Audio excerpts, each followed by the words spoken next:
మంగళగిరి ఆంజనేయ కాలనీలో దేశం తమ్ముళ్లు బాణాసంచా కాల్చి కేక్ కట్ చేసి ర్యాలీ నిర్వహించారు.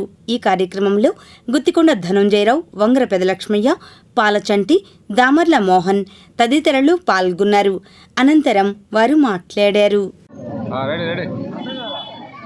ఈరోజు ఒక అద్భుతమైనటువంటి విజయాన్ని, చరిత్రలో నిలిచిపోయేటువంటి విజయాన్ని రాష్ట్ర ప్రజలు, ఆంధ్రప్రదేశ్ ప్రజలు తెలుగుదేశం పార్టీకి, జనసేన, బీజేపీతో కలుపుకున్నటువంటి కూటమికి బ్రహ్మాండమైనటువంటి మెజార్టీని రాష్ట్ర పాలన కొనసాగించమని అప్పచెప్పారు. చాలా సంతోషంగా ఉంది.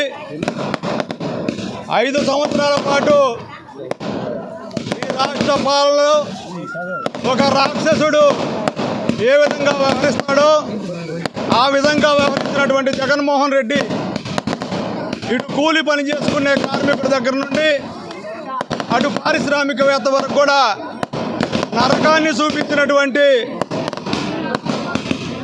ఒక రాక్షసుడు జగన్మోహన్ రెడ్డి.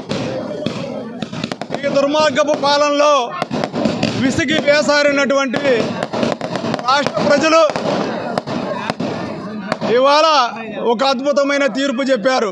నారా లోకేష్ గారి అడ్డా అన్నదానికి ఈరోజు రుజువైందని చెప్పి ఈ సందర్భంగా తెలియజేసుకుంటూ, లక్షకి దగ్గరలో, అంటే 2000 అటు ఇటుగా దగ్గరలో ఉన్నారు. ఇంకా కౌంటింగ్ చేయాల్సిన ఒక రౌండ్ ఉంది. 1,00,000 మెజార్టీ దాటిద్ది. ఇక్కడ నారా లోకేష్ గారు మరి ఓడిపోయినప్పటికీ 5 సంవత్సరాలు నేను ఏడే గెలుస్తాను మళ్ళీ అని 5 సంవత్సరాలు ఇక్కడే పనిచేసి పేదలకి, కార్మికులకి వైద్యం, విద్య అన్ని రకాలుగా అందించినటువంటి మహానుభావుడు. ప్రతిపక్ష నాయకులు ఎగతాళి చేసినా నువ్వు మాట్లాడే భాష సరిగా లేదు, మంగళగిరి అనే పేరును కూడా ఉచ్చరించలేకపోయావని ఎగతాళి చేశారు. ఇవాళ తలదించుకొని నారా లోకేష్ గారి ముందు నుంచి నడవాలి. అలాంటి పరిస్థితి నారా లోకేష్ గారు మంగళగిరి ప్రాంతంలో కలుగు చేశాడని చెప్పేసి ఈ సందర్భంగా తెలియజేసుకో. మంగళగిరి నియోజకవర్గం ప్రజలందరికీ కూడా చేతులెత్తి మరీ నమస్కారం చేస్తున్నాం. ఎందుకంటే ఇంత భారీ మెజార్టీ ఇచ్చినందుకు.